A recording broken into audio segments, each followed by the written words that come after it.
Are point-of-use water treatment devices sustainable? Point-of-use water treatment is defined as purification of water at the point of consumption. Now, we analysed these various devices using the triple bottom line approach, which looked at the social, economic, and environmental impacts in developing and developed nations. In the developed world, there is a bunch of point-of-use water treatment devices that improve the quality of drinking water. These range from small-scale household devices to large industrial treatment plants. In the household, there are a few major treatment processes that alter the taste, colour, and smell of drinking water. These include activated carbon, ion exchange devices, ultrafiltration, and distillers. Point-of-use water treatment is becoming more popular in Australian households. Although it's not fully sustainable, if we compare it to bottled water, it is a much better solution. Environmentally and socially, household water treatment devices are sustainable as they emit little to no pollution and are a cheap way to achieve required desired water parameters. In developed world travel, many problems arise when obtaining clean water on cruise ships.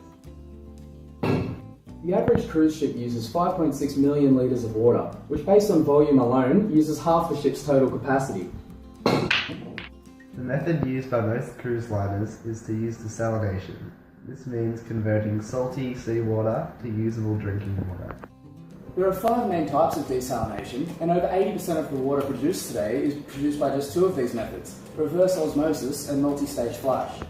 Due to power, size, and weight constraints, reverse osmosis is the most common form used on cruise ships.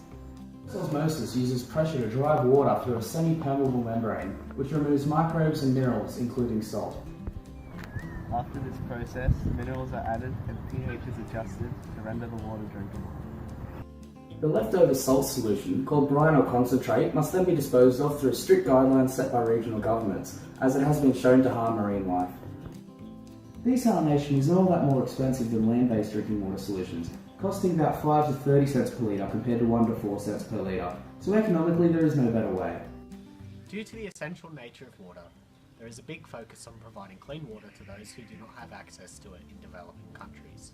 There is an estimated 1.8 billion people using unsafe water, 783 million using unimproved water, and a further 1.2 billion using water with significant sanitary risks. Population centres in developing countries are often small, with large distances between them. Spaced out communities mean a point-of-use water treatment system is a very promising potential water treatment option. Since the needs of each community will vary from region to region depending on various factors such as climate, quality of raw water, and daily water usage per capita. Slow sand filtration is one such method of water treatment. It works on the premise of setting a biolayer on the top of the sand, which helps remove harmful contaminants and pathogens from the water.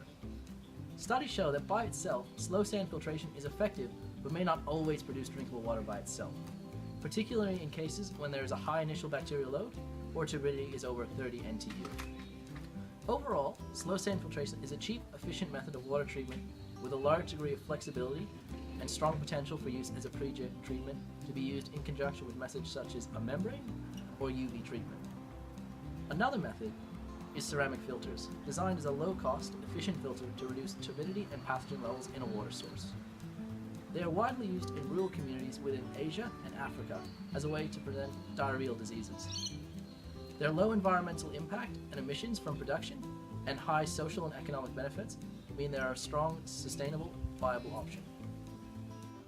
In conclusion, point-of-use systems can represent a sustainable option for many of the world's water quality problems. The viability of these point-of-use systems as a solution depends largely on the device itself and its market. In developed nations, these systems can act as a relatively sustainable household purifier. While these purifiers are often unnecessary as a public health measure, point-of-use devices can represent a more sustainable option than many of the alternatives, such as bottled water. In more extreme cases, such as cruise ships or the International Space Station, they can save on high costs from the continued transport of water to and from the vessels. In developing nations, many point-of-use devices allow for the access to clean drinking water in areas without access to a centralized system or where centralized systems are not reliable. Many of these have the potential to reduce the water quality and sanitation related issues in these countries at a relatively low environmental and economic cost. I think we can all drink to that.